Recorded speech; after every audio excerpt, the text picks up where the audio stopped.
내가 아직도 너희에게 이를 것이 많으나 지금은 너희가 감당하지 못하리라. 그러나 진리의 성령이 오시면 그가 너희를 모든 진리 가운데로 인도하시리니 그가 스스로 말하지 않고 오직 들은 것을 말하며 장래의 일을 너희에게 알리시리라. 그가 내 영광을 나타내리니 내 것을 가지고 너희에게 알리겠음이라. 아멘.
거룩한 성을 이렇게도 부를 수 있네요.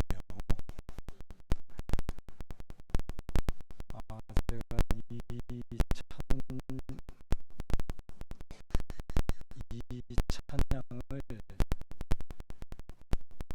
굉장히 좋아합니다. 제가 좋아하는 그 성가곡 가운데 하나인데, 중학교 3학년 때 처음 들었어요. 이 곡을 졸업하면서 같은 그 공부했던 친구 하나가 자기 교회에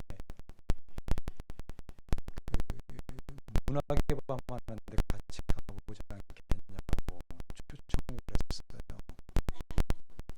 지금 생각해 보니까 그 교회가 해화교회였던 것 같아요. 우리 같은 교단에 있는 교회인데, 자기 동생이 특송을 한다는 거예요. 여학생인데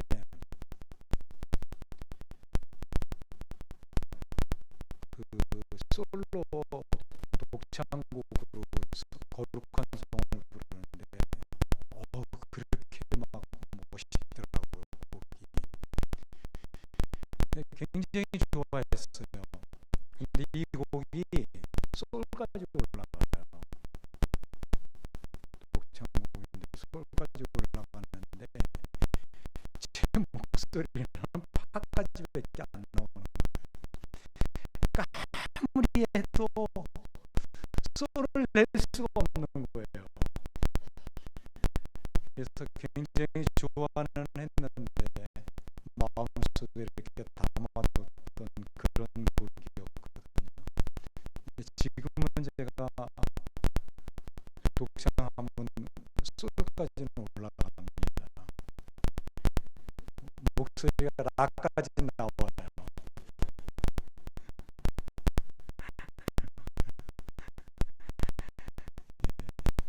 오랜만에 정말 그 귀한 성가곡을 들은 것 같습니다. 감사합니다. 우리 한번 하나님 앞에 기도하겠습니다.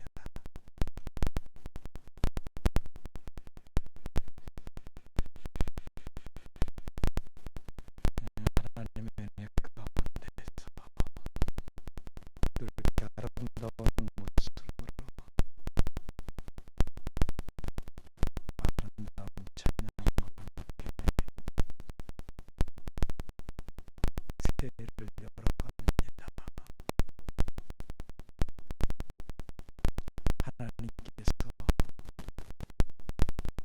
복 주시고 은혜로 역사하시는 귀한 한 해가 되도록 인도해 주시옵소서.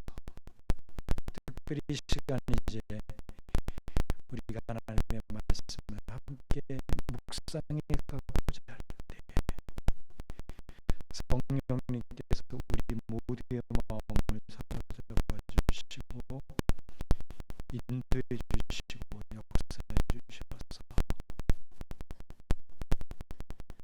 참으로 소중한 말씀들이 우리의 마음속에 새겨지게 하시고, 그 말씀을 통해 우리가 하나님께로 더 가까이 나아갈 수 있는 은혜의 시간이 되도록 이끌어 주시옵소서. 예수님의 이름으로 기도드렸습니다. 아멘.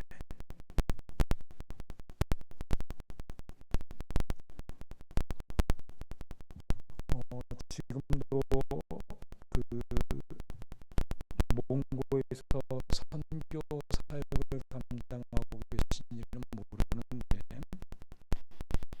이용규 선교사님의 내려놓음이라는 책이 있어요. 보신 분들 아마 계실 줄 압니다. 그 내려놓음이라는 책에서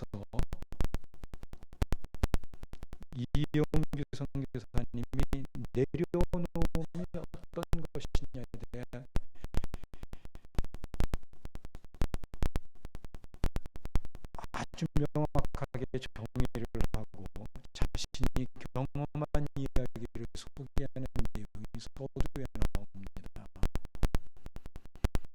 하나님께서 우리에게 내려놓으시라고 하시는 이유는 우리가 내려놓을 때 그것이 진정한 우리 것이 되기 때문이다. 세상의 주인 노릇을 하신 사탄은 우리에게 끊임없이 가지라고 꼭 붙들고 있으라고 유혹한다. 내려놓으면 모두 잃어버린다고 우리에게 속삭인다.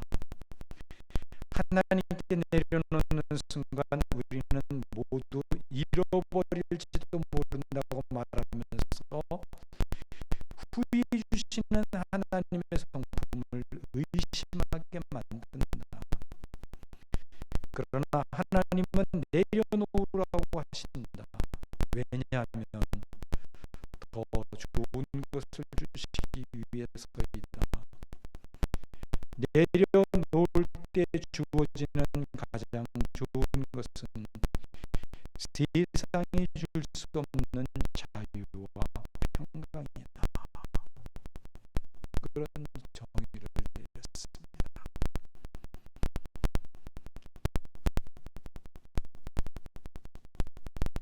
2000년 봄 몽골 이레교에서 개척한 베르 지역의 예배 처소를 방문해서 예배를 드리는 중에 벌어진 일입니다. 벌러라는 자매가 예배 시간에 땀으로 번복이 되어 교회 안에 들어왔습니다. 그녀는 몇 달 전 우리 팀의 기도를 통해 듣지 못했던 귀가 열린 자매입니다. 우리 교회에서도 이런 일들이 있었으면 좋겠어요. 정말 우리 하나님 앞에 소중한 기도 제목들을 품고 하나님 앞에 간구해 갈 때 많은 분들이 기적적으로 치유되어지고 치료되어지는 역사들이 있었으면 간절히 바라는 마음이 있습니다. 예배 시간 전에 소를 잃어버려서 소를 찾으러 뛰어다니다가 예배 시간이 임박한 것을 알고 소를 버려두고 말씀을 드리려고 들판을 가로질러 달려왔다는 것이었습니다.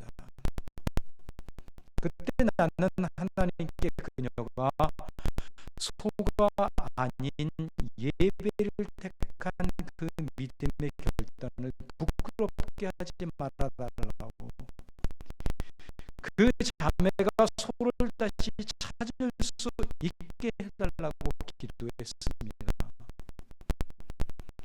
하나님께서 어떤 분이시며 무엇을 원하시는지 분명히 알고 있었기 때문입니다. 그래서 사람이 자기 힘을 의지하다가 안 되면 자신의 실패지만 하나님께 의지하다가 실패한다면 하나님의 명예에 먹칠을 하는 것이라고 선포하며 기도했습니다. 예배를 마치자마자 밖에서 소 울음소리가 들려왔습니다. 잃어버렸던 소가 집이 아닌 예배 처소를 먼저 찾아온 것입니다. 소가 아닌 예배의 기쁨을 선택한 소녀는 예배와 소 두 가지를 함께 얻었습니다. 참 놀라운 일이지요.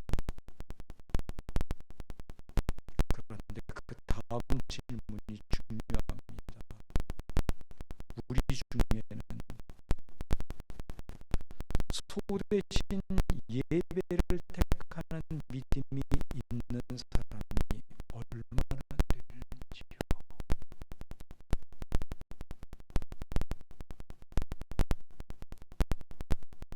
얼마나 되는지요.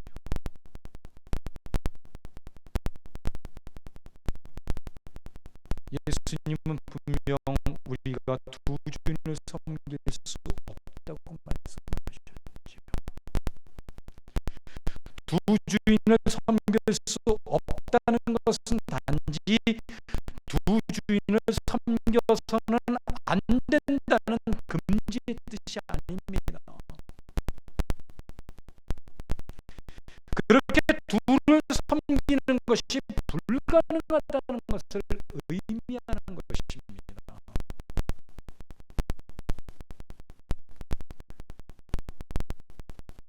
우리가 세상과 하나님 둘 다 모두를 누리고 싶어 한다면 우리는 하나님을 붙잡고 있는 것 같지만 실상은 세상을 붙잡고 있는 것입니다. 우리가 하나님을 진실한 마음으로 붙잡는다면 세상을 붙잡을 수가 없어요. 신앙의 원리 속에서는 절대로 그렇게 되어줄 수가 없습니다. 따라서 하나님도 붙잡고 세상도 붙잡는다는 것은 곧 하나님도 섬기고 바알도 섬기는 것과 똑같은 거예요.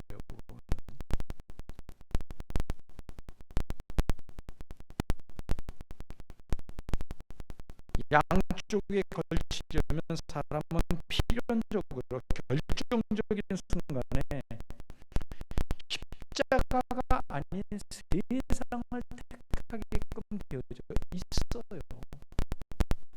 우리의 심성 자체가.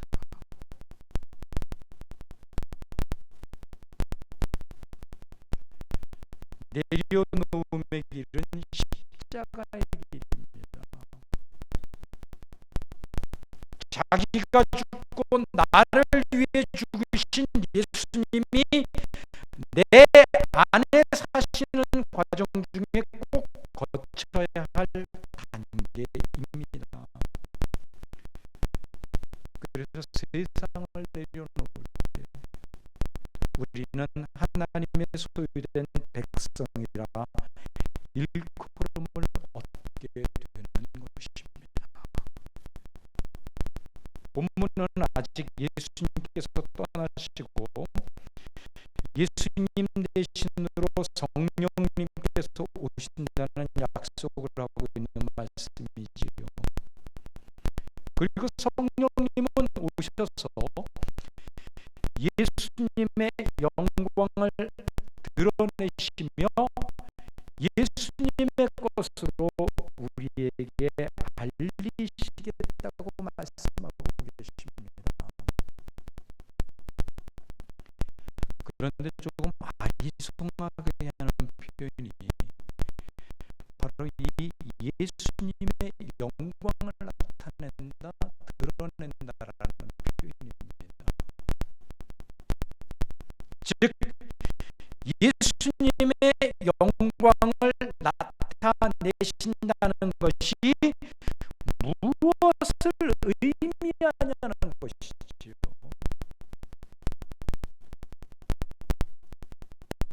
우리가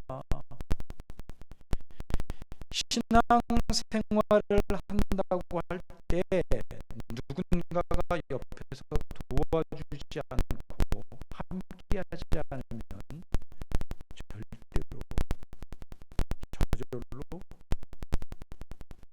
자라나지 못합니다. 클 수가 없어요. 성숙될 수가 없어요. 하나님께서 교회라고 하는 공동체를 허락하신 이유가 있습니다.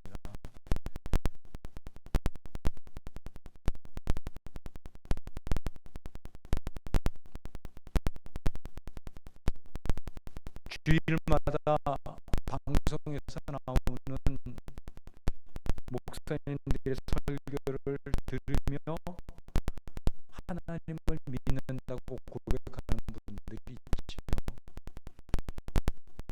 교회 가면 상처가 너무나 크기 때문에, 그 상처 때문에 집에서 혼자 신앙생활하는 분들이 꽤 많이 있어요. 그러나 그거 가지고 안 돼요. 하나님께서 교회라고 하는 공동체를 세우신 이유가 있어요. 물론 그 교회는 완전하지 못하고 많은 상처가 있고 아픔이 있고 고통이 있고, 어떻게 보면은 세상 사람들이 살아가는 것보다 더 못한 그런 모습을 보이는 경우들도 많이 있어요. 그럼에도 불구하고 교회가 공동체로 세워져가는 중요한 이유가 있습니다. 그것 가운데 하나는 그렇게 지지고 볶고 상처받는 모습들 가운데서도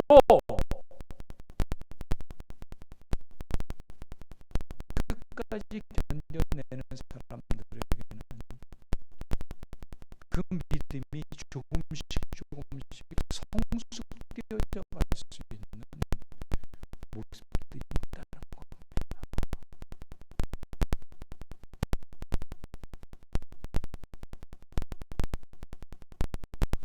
혼자서는 절대로 클 수 없습니다. 오히려 자기 아집과 자기 중심적으로 잘못된 신앙관으로 흘러갈 확률이 훨씬 더 많습니다. 항상 그 자리에 머물러 있을 수밖에 없습니다. 물론 본인의 결단과 각오와 결심을 통해 굳은 의지로 앞으로 나아가고자 하는 노력이 필요하겠지만, 그 노력은 하나님과의 관계를 통해 하나님의 깊은 사랑을 가슴 깊이 절실히 깨달을 때, 그리고 그 절실히 깨달은 사랑이 다른 사람을 향해 나아갈 때,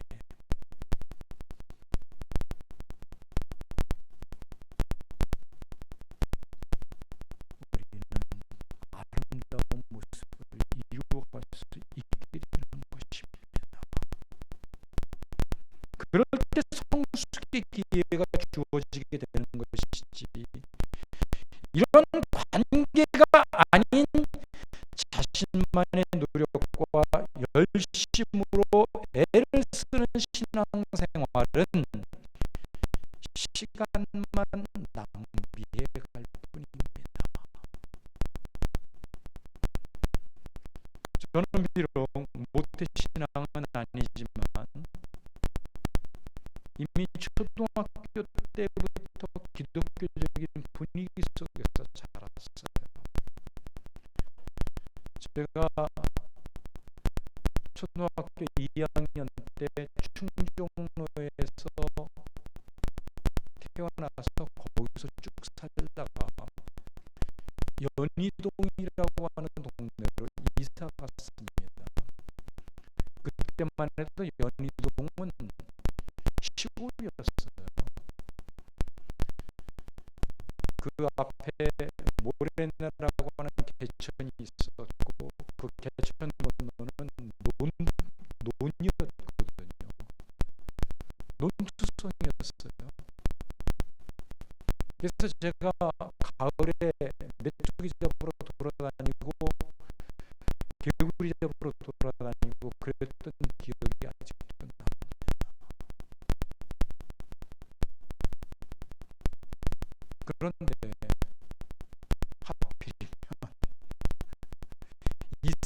집 바로 앞에 교회가 있었습니다.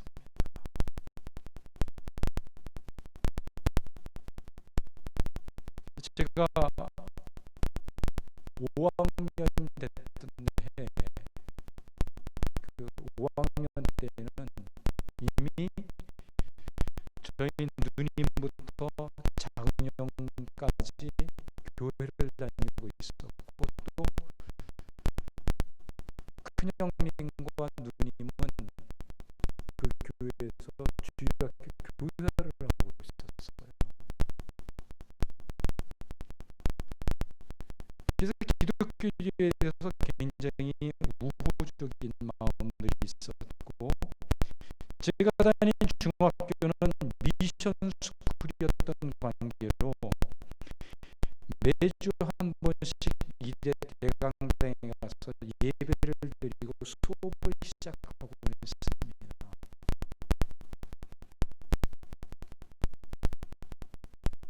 그리고 고등학교 올라와서는 1학년 겨울방학 때 예수님을 영접한 이후 본격적으로 이제 신앙생활을 하기 시작을 했는데, 그때 그 시절을 회상해보고 지난 시간들 속에서 제가 행했던 신앙생활들을 돌아보면은, 물론 교회로 인해서 제가 덕을 본 게 굉장히 많습니다. 무엇보다도 하나님과의 관계의 사람이 되었고, 하나님의 자녀가 되었다는 것은 어떤 것과도 바꿀 수 없는 축복이었고 은혜지요.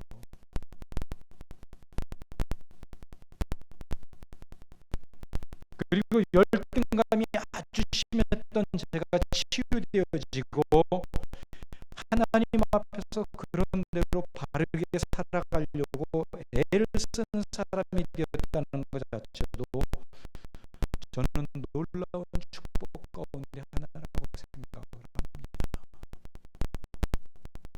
그래서 제가 가끔 얘기하잖아요.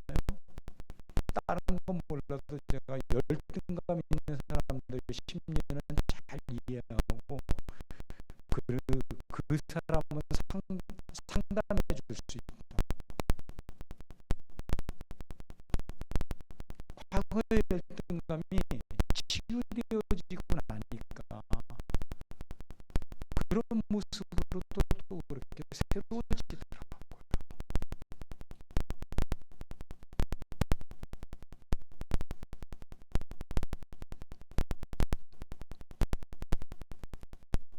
그리고 교회에서 사랑하는 제 아내를 만났다는 것은 그 당시 나는 죽을 때까지 결혼할 수 없을 거라는 생각 속에서 살아갔던 저로서는 굉장히 큰 축복이 아닐 수 없습니다. 지금은 제가 하도 고생을 많이 시켜가지고 나이보다도 훨씬 더 늙어 보이게 만들어놨지만,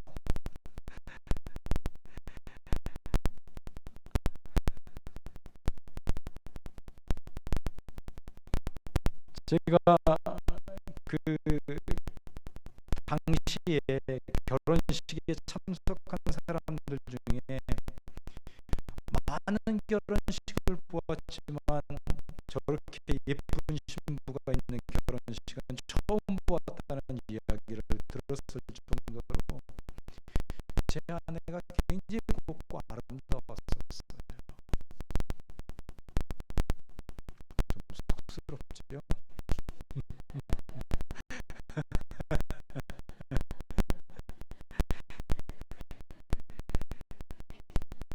그런데 다른 한편으로는 저로 인해서 상처를 받은 사람들도 많이 있고, 또 저 역시 또 상처를 받은 내용들이 참 많다는 것을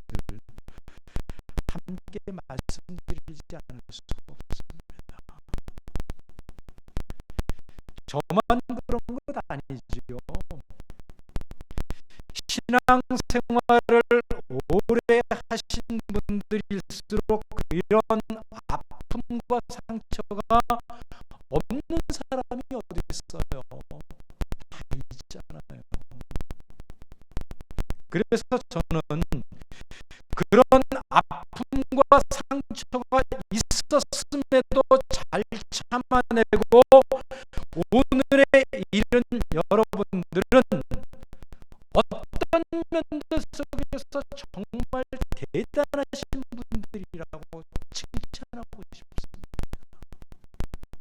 진짜 그래요.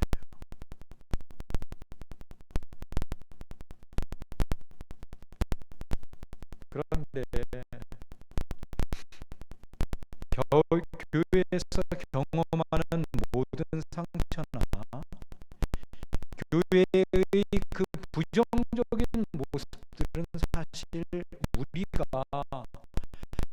얼마나 참된 진리와 생명과 영적인 부분에 대해서 보조를 맞추지 못하고 불협화음을 만들어내는 인간이냐를 분명하게 볼 수 있다는 측면에서 생각해 볼 수 있는 문제라는 것입니다. 그것이. 그래서 그 불협화음이 일어나고 그 부정적인 모습들이 드러나고 상처가 생기는 그 현장 속에 나를 볼 수 있어야 돼요.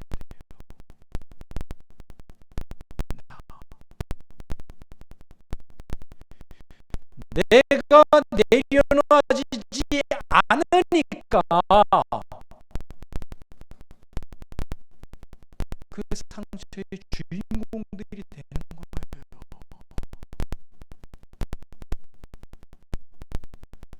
내가 나를 포기하지 못하기 때문에 그 일로 인해서 상처를 주거나 상처를 받게 되는 겁니다. 그거를 볼 수 있어야 된다는 거예요. 그래서 교회가 하나됨을 이루지 못하고 항상 화합되지 못하는 모습 속에는 언제나 내가 있는 거예요. 그것도 내려놓아지지 않는다. 그거를 여러분들이 보실 수 있어야 됩니다.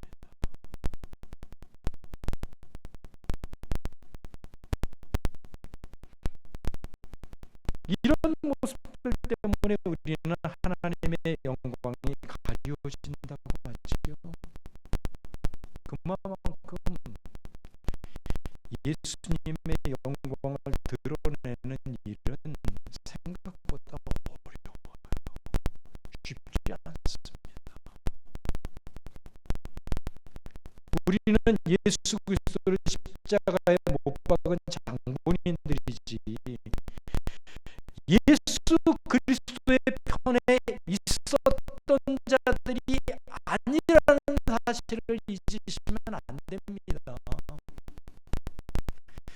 그리고 예수 믿기 이전뿐만 아니라 지금도 자기 십자가를 지고 예수님이 걸어가신 그 길을 따라 걸어가는 사람들이 아니라 여전히 예수님을 십자가에 못 박고 있는 쪽이 훨씬 가깝다는 것을 인정하지 않을 수가 없어요. 저 역시도 마찬가지입니다. 저도 실수 참 많이 하잖아요. 그럴 때마다 예수님 십자가에 못 박는 거 아닙니까?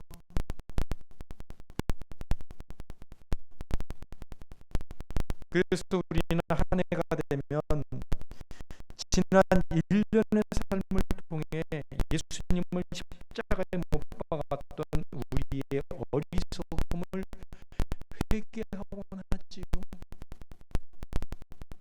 해가 바뀌면서 조금씩 성숙해지고는 있지만 그래도 우리는 여전히 뭐라 그랬어요? 제가 우리는 여전히 공사 중에 있는 사람이란 말입니다. 우리 모두는 성령님께서 이 땅에 오셔서 우리를 모든 진리 가운데로 이끄시고 예수님의 영광을 나타내는 것이라고 본문이 말씀하고 있지요. 여기서 예수님의 영광이라는 것은 예수님께서 이 땅에 오셔서 그분이 하신 일이 얼마나 놀라운 하나님의 사랑을 담고 있는 일인지. 그래서 우리가 예수님이 하신 일로 인해서 얼마나 큰 사랑과 은혜를 받은 것인지, 그 사랑과 은혜에 제가 지난 송구영신 예배 때 그리고 몇 년 전에 어디에다 비유를 했어요? 1만 달란트 받은 사람에다 비유했잖아요. 1만 달란트의 빚을 탕감받는 것이 얼마나 엄청난 액수인지, 우리가 사는 생애 동안에는 도저히 감당할 수 없는 돈, 그래서 우리 힘으로는 도저히 해결할 수 없는 그런 것이라고 했지 않습니까? 그런 사랑과 은혜를 깨닫지 못하고 인정하지 못한다고 할지라도 결국 예수님께서 이 땅에 오신 것과 이 땅에서 행하시는 일들, 특히 십자가에 달려 죽으신 의미를 확인시키시고, 그것이 오늘 우리들에게는 정말 어떤 것과도 바꿀 수 없는 소중한 것이며 참된 것이고 복된 것이고 영광스러운 것임을 확인시키는 일, 그것이 성령님께서 예수님의 영광을 드러내는 일 가운데 하나로 포함되어져 있는 겁니다.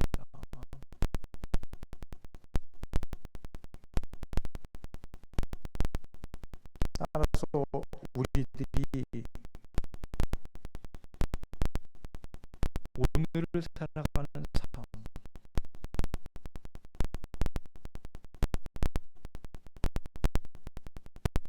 특히 하나님 자녀로서의 신분을 가지고 오늘을 살아가는 삶이란 다른 것이 아니라 그 예수 그리스도의 영광이 드러날 수 있도록 우리가 얼마나 무능하고 쓸모없고 죽어 마땅한 자들인지를 깨닫고 하나님의 하나님 되심을 인정하며 살아가야 하는 것을 말하는 것입니다. 그게 예수님의 영광이에요. 그게. 그런데 우리의 삶을 가만히 들여다보면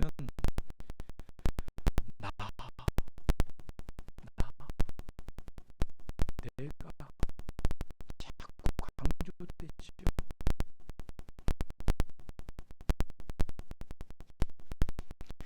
나의 삶을 통해 예수님이 드러나시고 예수님이 영광을 받으시는 것이 아니라 나라면 그렇게 안 해. 적어도 나라면 그런 식으로 안 해.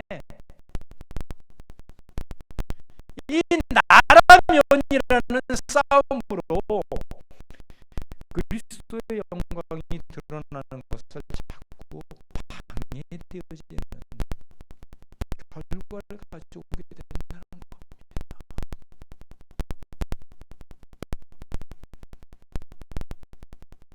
그래서 이제 성령님이 로마서 7장 마지막 부분에서 바울이 고백한 것처럼 우리 안에서 우리의 육체의 욕심, 소욕들과 싸우며 자꾸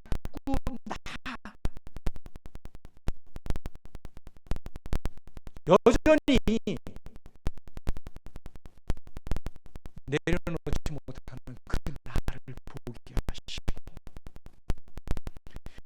내가 어떤 존재인지를 깨닫도록 역사해 가시는 거예요. 그래서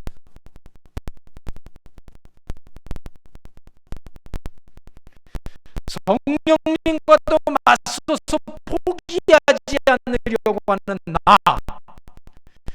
분명히 성령님께서 깨닫게 하시고 도전을 주는데도 불구하고 애써 외면하며 내가 하고 싶은 대로 행하는 나,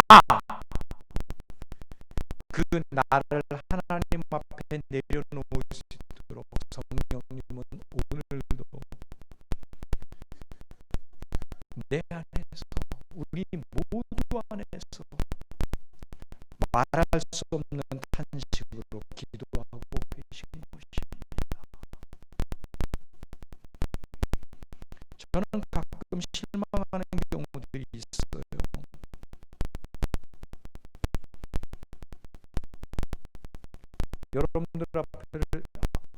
여러분들을 하나님 앞에서 바른 믿음을 가지고 살아갈 수 있도록 돕고 양육하고 설교하는 일에 있어서 제가 정말 잘하지는 못하지만 정직하고 성실하게 하려고 애를 쓰지 않습니까? 그러나 그렇게 성실하고 정직하게 설교를 하고 또 제가 그동안 여러분들에게 들려드렸던 수많은 신앙적 바른 가치관과 올바른 내용들 그렇게 매주마다 전하고만 한 사람을 제대로 변화시키지 못하는 모습을 볼 때 정말 실망의 마음이 드는 경우들이 종종 있어요. 정말 그래요. 그런데 제가 그 가운데서 깨달은 거예요. 내가 아니라는 거예요. 내가 하려고 하니까 실망밖에 생기지 않더라는 겁니다. 그래서 저는 포기했습니다.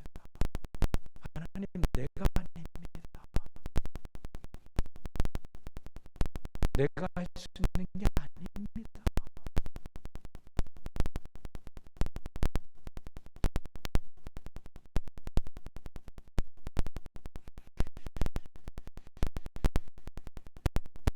제가 10년을 여러분들에게 설교를 해왔고 그랬음에도 불구하고 안 되는 것이 있어요.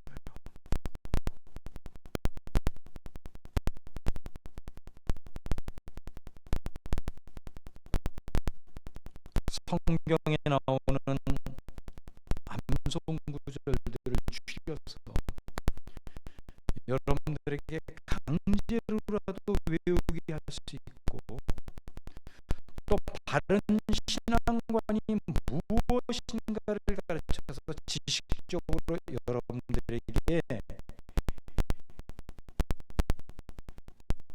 가르칠 수 있습니다. 그러나 서로를 보며 품어가고 내가 져주고 양보하고 서로를 이해하고 용서하는 일,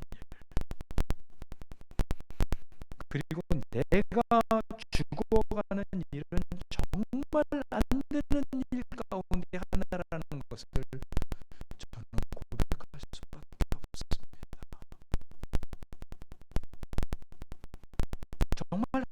되는 일이에요. 내 힘으로. 그래서 이 땅에 성령님이 오실 수밖에 없으셨던 것이고, 그 성령님이 오늘도 우리 안에서 말로 다 할 수 없는 탄식으로 기도할 수밖에 없는 것이고, 그 기도를 통해 결국에는 우리를 하나님이 바라시고 기대하는 사람으로 바꾸어 가시게끔 인도하는 것이 바로 예수님의 영광을 드러내시는 일인 것입니다. 사랑하는 여러분, 작년 한 해 동안 하나님과의 관계를 이야기하며 얼마나 자주 많이 내 자신이 죽어야 함에 대해서 이야기를 드렸습니까?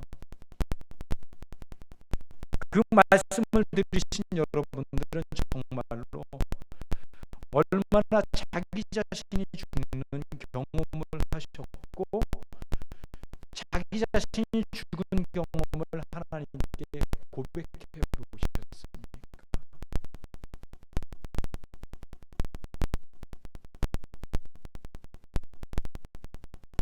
내가 죽는 경험이 많아져야 우리가 서로를 향해 하나님의 사랑으로 마음을 나눌 수 있게 되고, 진짜 하나를 이루는 교회를 함께 만들어갈 수 있게 되는 거예요. 제가 지난 송구영신 예배 때 각 전대 명단을 새로 작성한 명부를 나눠드렸지요. 그 중에서 마리아와 한나 전도의 숫자가 많이 바뀌었어요. 다른 전도들보다 제일 많이 바뀌었을 겁니다. 발표되어지기 전에 임시로 커다랗게 게시판에 붙였던 내용에는 한나가 숫자가 굉장히 많았어요. 마리아는 그보다 조금 적었고, 그런데 송구영 유신 예배 때 바뀌어진 전도의 숫자는 완전히 뒤바뀌었죠. 뒤바뀐 정도가 아니라 많이 차이가 날 정도로 바뀌었습니다. 태어난 연도를 조금 수정을 했어요. 그래서 이제 그 숫자가 그렇게 된 건데, 어쨌든 한나 전도는 줄어들고 마리아 전도가 많아졌습니다. 그런데 그 내용을 어떤 눈으로 바라보느냐에 따라 한나 전도에서 불평을 가질 수도 있고, 반대로 하나님께 감사할 수도 있어요.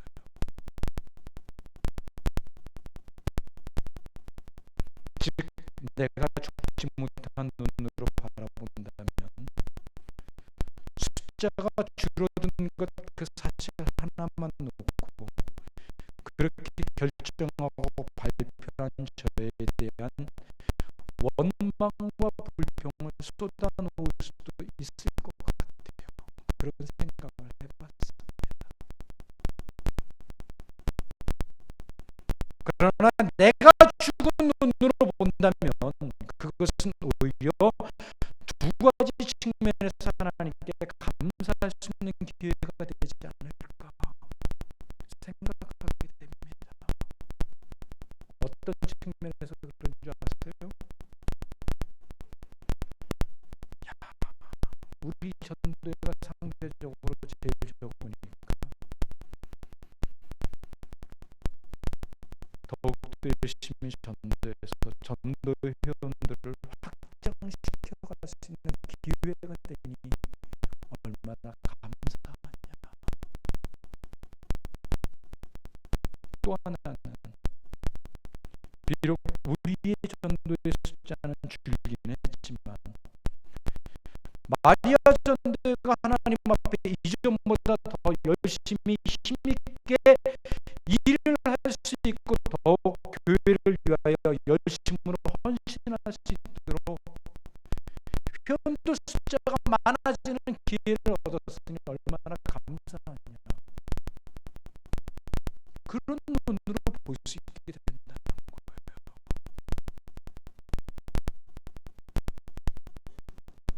그런데 우리는 내가 죽지 않는 쪽으로 생각하기가 쉽고, 그래서 불평과 불만으로 자신의 마음을 가득 채우는 것이 쉽지, 후자 쪽으로 생각해서 하나님께 감사의 자리로 나아가기는 쉽지 않지요.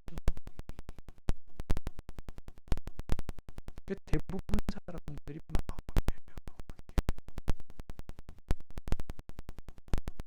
우리가 하나님의 마음을 닮아가고 품어가는 사람이 되는 것은 바로 내가 죽고 나를 내려놓는 것입니다. 그럴 때만 가능한 거예요.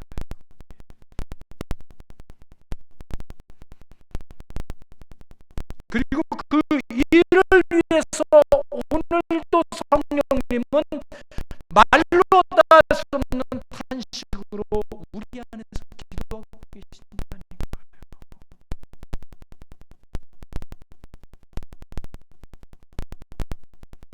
대부분의 교회의 일들이나 교회에서 일어나는 상황들은 두 가지 서로 극단적인 시각으로 바라볼 수 있습니다. 그것은 마치 우리 안에서 육신의 욕심과 성령의 소욕이 서로 대립하고 싸우는 것과 똑같은 모습이에요. 나를 죽이고 내려놓는 시각으로 바라볼 것이냐 아니면 여전히 나를 죽이지 못하고 내가 중심이 된 시각으로 바라볼 것이냐의 싸움입니다. 그리고 올 한 해는 우리 모두가 바로 이 싸움을 처절하고 간절하게 해야만 합니다. 그래야만 사랑으로 마음을 나눌 수 있게 되기 때문입니다. 예수님이 이 땅에 오심은 자신을 죽이고 내려놓음으로 죄의 종이 된 우리들을 하나님과 하나가 되게 하고 하나님의 관계 속으로 이끌기 위해서였습니다. 그리고 우리는 예수님의 그런 희생과 사랑과 죽으심으로 하나님 품 안에 안긴 사람들이 되었지요. 그런데 하나님 품 안에서 여전히 우리는 자기를 죽이지 못하고 다른 사람을 죽여서 나를 드러내려 하고 있다는 것입니다. 그러므로 우리는 올 한 해 예수님을 깊이 생각하셔야 돼요. 예수님을 정말 깊이 생각하셔야 됩니다.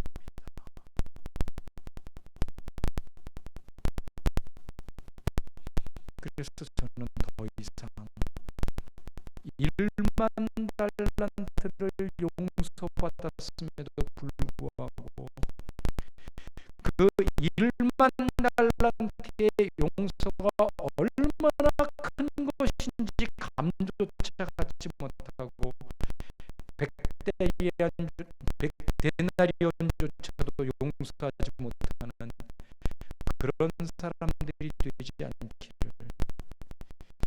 입으로는 하나님의 용서와 사랑을 외치지만 속으로는 그 용서와 사랑이 무엇인지 모르는 어리석은 신자가 되지 않기를 바랍니다. 우리는 하나님의 거룩한 자녀들, 성도로 부름을 받은 사람들이지 진짜로 부름을 받은 사람들이 아니라는 겁니다. 신자가 되어서는 안 돼요. 성도가 되셔야지.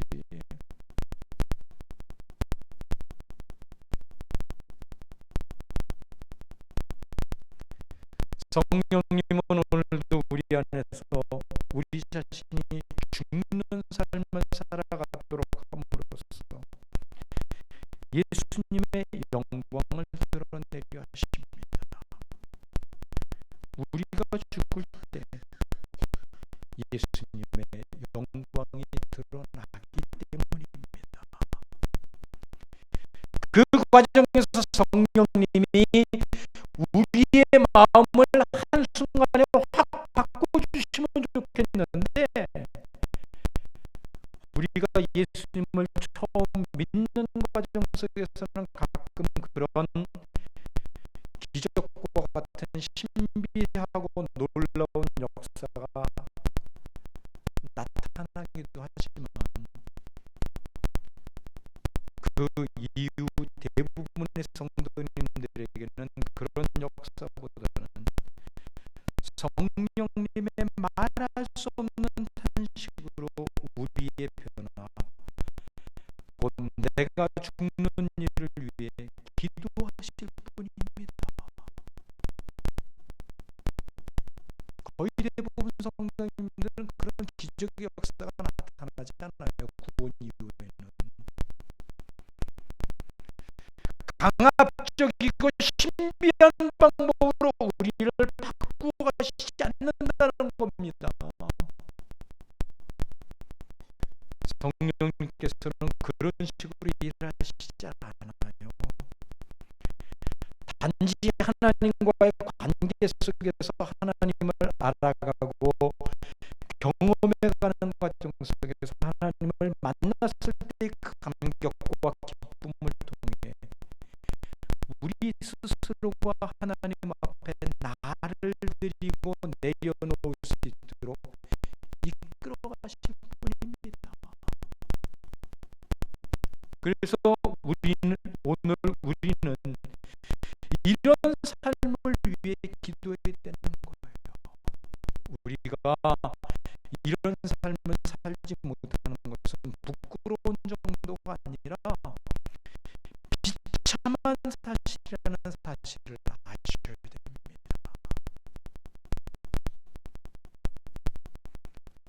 제가 자주 말씀드리는 출애굽 사건이 있지요.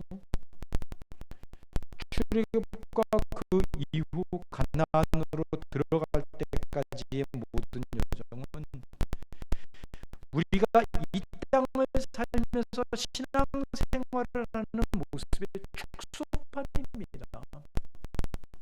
그래서 출애굽기를 보면 볼수록 이스라엘 백성들이 광야 생활했던 그 모습을 보면 볼수록 우리 자신을 거기서 발견해 갈 수 있게 됩니다.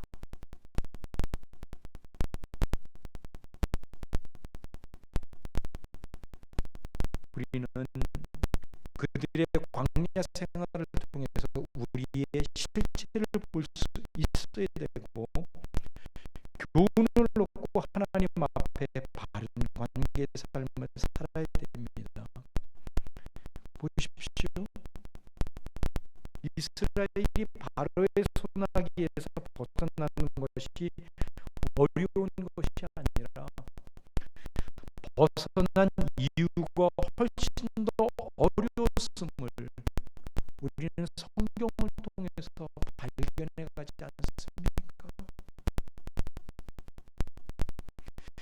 그 과정에서 그들은 수많은 기적과 하나님의 능력을 시험했지만 결국 가나안 앞에서 믿음으로 반응하지 못한 결과 40년 동안의 광야에서 떠돌이 생활을 하지 않습니까? 이럴 거면 우리를 왜 애굽에서 데려 나왔느냐고 불평을 하나님께 쏟아놓으면서 40년의 삶을 걸어가잖아요. 성도로서의 신앙생활은 그가 성도로서의 이름을 가졌을 뿐만 아니라 성도답게 살지 않는 한 그 생활 자체는 마치 이스라엘 백성들의 40년 광야 생활과 조금도 다를 바가 없는, 애굽에서 사는 것만도 못하는 그런 비참한 모습이 된다는 겁니다.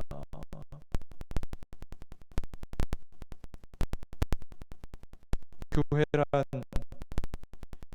이렇게 주일날 오전에 교회에 와서 예배라는 의식에 참여하는 것으로 그 기능을 다하도록 되어져 있지 않아요. 여러분들 한 분 한 분을 봉사하고 섬기는 일에, 자신을 희생하는 일에 참여시켜서 공동체의 의미를 배워가게 하며 서로가 부딪히는 과정을 경험하고 그 가운데서 나의 실체를 깨닫고 나를 조금씩 내려놓고 죽여가는 훈련을 통해 하나님을 닮아가도록 하는 것입니다. 그게 교회예요. 그게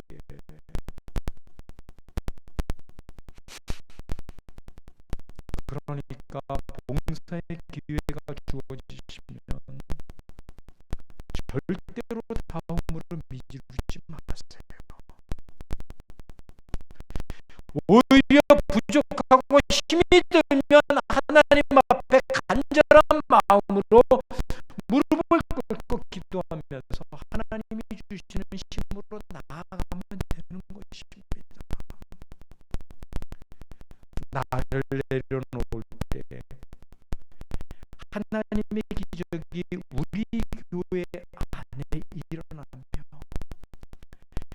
나를 내려놓을 때 서로가 진심으로 하나됨을 이룰 수 있으며, 나를 내려놓을 때 교회가 교회다워질 수 있는 겁니다. 그래서 2016년도 새해에는